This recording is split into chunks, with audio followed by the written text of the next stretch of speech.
What is that amazingly red thing that girl is wearing? Have you ever seen a jacket so cool? A flying DeLorean? If you guess Back to the Future, you're going to like this. If you have no clue, sit back and travel in time to the end of the speech.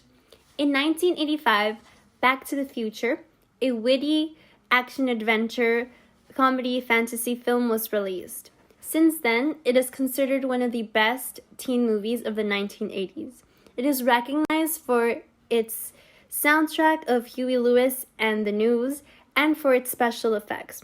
Why talk about Back to the Future, you may ask? Well, according to Everskate, LA Times, a bunch of YouTube movie bloggers, Rotten Tomatoes, Back to the Future is the greatest trilogy of all time. It is still prevalent and relevant even today.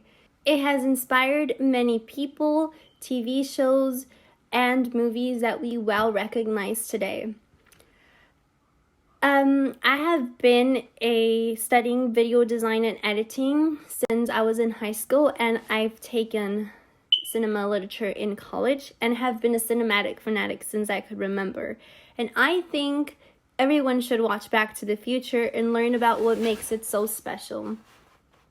In my speech today, I would like to inform you on why Back to the Future is said to be the greatest trilogy of all time. First, I will talk about what sets this film apart from any other. Second, I will go over the making of the film. Third, I will talk about the people and TV shows that it has inspired. To begin, let's take a look at some of the several genres in this movie. In an article on Everskate, last updated April 2020, Back to the Future is for everyone. This movie can be described as science fiction, action adventure, and comedy. Each entry combines these categories together well. They are all different in their own respective way in terms of setting, dialogue, characters, and nuance. Back to the Future has sequels that are not just a rehash and are also not too different. Sequels, reboots, remakes are often all too panned by audiences as thinking they're either too similar or too different. For example, in the Star Wars sequel trilogy, The Force Awakens falls into being too similar of a copy to New Hope. Rian Johnson's The Last Jedi falls falling under being too experimental. Back to the Future does not have this problem. Part 2 harks back on the original, but only on the final last third of the movie. While the original focuses on Marty and all of his family, the real conflict in Part 2 surrounds ramifications in the lives of both. The plot in Part 3 shifts the attention to Doc Brown.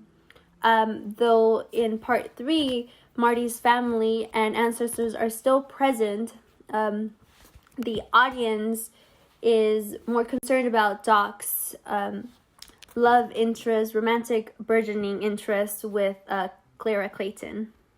Now that you have learned some of the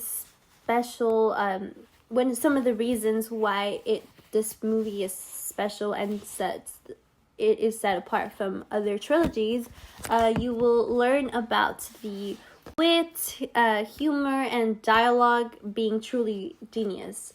For one, the timing and the delivery is perfect. Whether it is Christopher Lloyd, Michael J. Fox, Crispin Glover, or any of the others talking, the lines fit the characters well.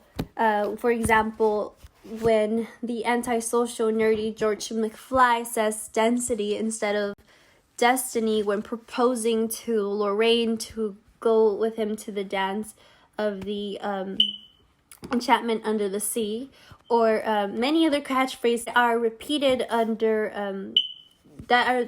repeated throughout the trilogy and coincides with the reoccurrence of different time zones. I've just explained some of the things that make Back to the Future stand out. Now we'll go over some of the special effects of the movie. First, production value. The visual effects are great. The cohesiveness of the town, it's the same as you can see the passing of time between the 50s and the 80s, and the 50s was made so well that it really makes the viewer feel like it's real. The wind during the climax was actually made by using a jet engine.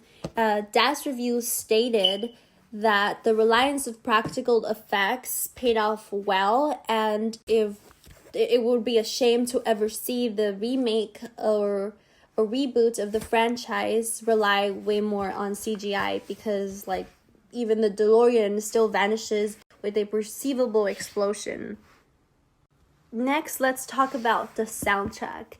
The film was humorous due to its view of the mid-1950s world before rock and roll and more.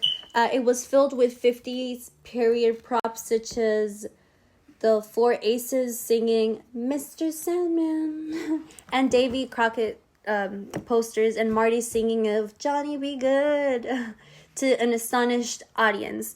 Alan Silvestri's imaginative score is a classic, and pop music sounds are injected at all the right times. The Earth Angel and Johnny Be Good scenes are iconic in their own right and provide an amazing payoff moment in the movie and revisited in the second. Charles L. Campbell and Robert Rutledge won the Oscar for sound effects editing for Back to the Future back at the 58th Academy Awards. Sound design is impressive in the movie. From the opening scene of Doc Brown's laboratory with noise produced by ticking clocks and chiming bells and robotic sounds, to the scene of Marty playing the loud guitar with screeching guitar noises. I have just presented some of the special effects in Back to the Future, and now I will discuss what TV shows and people it has inspired. First, Rick and Morty. Rick and Morty would not exist if it wasn't for Back to the Future. Justin Roiland, which is the producer, director, and voice of Rick and Morty, states himself in in an interview in 2006. He states, in 2006 or something, I was recording the voices for this short, The Real Animated Adventures of Rick and Morty. I was having fun doing these really crappy Doc Brown and Marty McFly impressions. During the middle of a line burp came out naturally. Then, with Rick and Morty, Dan Harmon, the show's co-creator, was like, hey, Adult Sim wants to do a show. Do you have any ideas? I said, well, what about these two voices? Self-explanatory, right? If it wasn't for Back to the Future, Rick and Morty would not exist. And last but not least, Stranger Things. Stranger Things has many references to Back to the Future. The first blatant one comes into the first episode of season number 3, when Nancy and Jonathan wake up late for work. According to Chen Chaney in an article, Stranger Things 3 is basically one big bag of future homage. This is simultaneously a callback to how we first meet Marty McFly. He races out of Doc's place late for school, and to the opening credits sequence in the movie when we all see the clocks in Doc Brown's house. So that was from Jen Chaney. And now that you have some of the unique, exquisite, and inspirational aspects of Back to the Future, let's wrap this up. First, I talked about the things that make it different from other movies and trilogies. Then we went over some of the special effects. And lastly, we finished up by learning about the inspired works and that we know today. I hope that through my speech you were informed and inspired to watch the film. As Doc once said, Doc Brown, your future is whatever you make it, so make it a good one. Thank you.